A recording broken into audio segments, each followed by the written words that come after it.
martes de la primera semana de tiempo ordinario. Lectura del Santo Evangelio según San Marcos 1, del 21 al 28. En la ciudad de Cafarnaún, el sábado entró Jesús en la sinagoga a enseñar. Estaban asombrados de su enseñanza, porque les enseñaba con autoridad y no como los escribas. Había precisamente en su sinagoga un hombre que tenía un espíritu inmundo y se puso a gritar: ¿qué tenemos que ver nosotros contigo, Jesús Nazareno? ¿Has venido a acabar con nosotros? Sé quién eres, el Santo de Dios. Jesús lo increpó: cállate y sal de él. El espíritu inmundo lo retorció violentamente y dando un grito muy fuerte salió de él. Todos se preguntaron estupefactos: ¿qué es esto? Una enseñanza nueva expuesta con autoridad. Incluso manda a los espíritus inmundos y lo obedecen. Su fama se extendió enseguida por todas partes, alcanzando la comarca entera de Galilea. Palabra del Señor. Gloria a ti, Señor Jesús. Tengan, hermanos, todos un bendecido día en el Señor, donde encontremos todos el don de la salud y de la paz. Por favor, amado Dios, permite que hoy nuestras vidas se llenen de ti y de tu amor para poder multiplicarlo entre nuestros hermanos, de tu paz para vivir con una hermosa tranquilidad en el alma y de tu fortaleza para mantenernos firmes aún en las pruebas de la vida. Según el Evangelio de hoy, Jesús entró en Cafarnaún y cuando llegó el sábado fue a la sinagoga y comenzó a enseñar. Jesús comenzó en las sinagogas de Galilea. Está rodeado, como los maestros de la ley, de un grupo de discípulos y como ellos, también les explica las Escrituras durante la liturgia sinagogal del sábado. Sin embargo, algo sorprende en su manera de hablar. Jesús trae una forma novedosa de hablar e induce a la gente a afirmar que Jesús no es un maestro como los otros rabinos. Él enseña de una manera nueva, cargada de autoridad. La autoridad de sus palabras le viene en efecto de su experiencia bautismal. Dios es un Padre atento y muy próximo a la humanidad, a pesar de que esté herida por el pecado.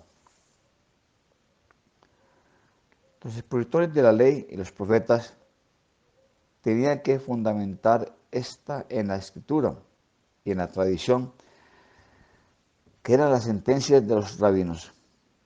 Este método no era más que una cadena de dichos tales como se dijo tal cosa o lo dijo tal persona, etc. Pero el método de Jesús fue distinto. Él interpretó con su autoridad, él prescindió de estas sentencias sin mucho sentido y dictaminó por sí mismo. No pudo ser de otro modo. La Escritura era palabra de Dios. ¿Quién podía interpretarla con autoridad propia sino Dios? Un profeta hablará en nombre de Dios, pero Jesús hablaba de la ley de Dios, interpretándola, exponiéndola con autoridad propia. La palabra de Jesús no era una palabra sin sentido, vacía o hueca. Es una palabra llena de vida, porque antes de ser palabra había sido vivida y porque la palabra de Jesús causa y origina la verdadera vida, porque su palabra es la verdad.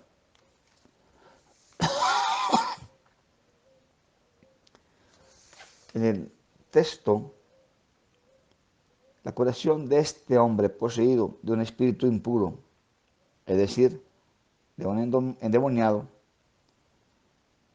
más allá de comunicar algo de las extraordinarias dotes prodigiosas de Jesús, revela la realidad del reino que anuncia como victoria sobre el mal en sus diferentes formas, precisamente tal como aparece en el plural usado por el hombre impuro. ¿Qué quieres de nosotros, Jesús Nazareno? ¿Has venido para acabar con nosotros? Adviértase, por último, que el demonio daría la impresión de tener ventaja sobre Jesús, una ventaja puesta de manifiesto por el saber. Ya sé quién eres, el Santo de Dios. Sin embargo, no sabe precisamente lo esencial. Dios quiere comunicar su santidad justamente a la humanidad desgarrada y dominada por fuerzas alienantes. Esta es la enseñanza nueva, llena de autoridad, que sorprende y muestra en Jesús al más fuerte, anunciado previamente por el Bautista. Las palabras cállate y sal de este hombre increpa Jesús al hombre enfermo. Con esto tenemos la gran seguridad de que sin la palabra poderosa de Jesús, de ningún modo puede dominarse y destruirse la carga opresiva a la cual nos somete el espíritu impuro. Es bueno entonces darse cuenta de nuestra imposibilidad para cambiar las cosas sin la ayuda de Jesús, para descubrir la dominación del espíritu impuro. Jesús pronuncia la palabra poderosa, cállate y sal de este hombre. Y pedimos a Jesús su ayuda y lo hacemos con la oración para que no nos ocurra como a sus discípulos.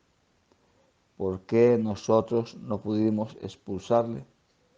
Les digo, esta clase con nada puede ser arrojada sino con la oración. Marcos 9, 28 al 29. Las enseñanzas y palabras iban, por supuesto, respaldadas con una vida absolutamente coherente con aquello que predicaba. No proponía nada a los demás que no hiciera él primero. Jesús predicaba que nos amásemos unos a otros y él, fuera de la sinagoga, no hacía otra cosa que atender a todos aquellos que se cruzaban en su camino, es decir, los amaba. La credibilidad y la coherencia entre lo que se dice y lo que se hace sigue siendo igualmente imprescindible para tener autoridad 21 siglos después. Hermanos, de nada vale que enseñemos a nuestros hijos cuando son pequeñitos que para cruzar la calle tienen que esperar hasta que los semáforos estén en verde. Si luego nos ven a nosotros, cruzarlos cuando están en rojo. Lo mismo ocurre con la autoridad de un profesor en una clase o un director en una empresa. Si no hay coherencia entre palabras y obras, profesor y director no resultarán creíbles. De tal manera que hay que procurar pedirle a Dios la gracia de la coherencia. Que la Santísima Virgen María en este nuevo año nos bendiga y nos ayude a ser cada día mejores personas, mejores cristianos. Amén.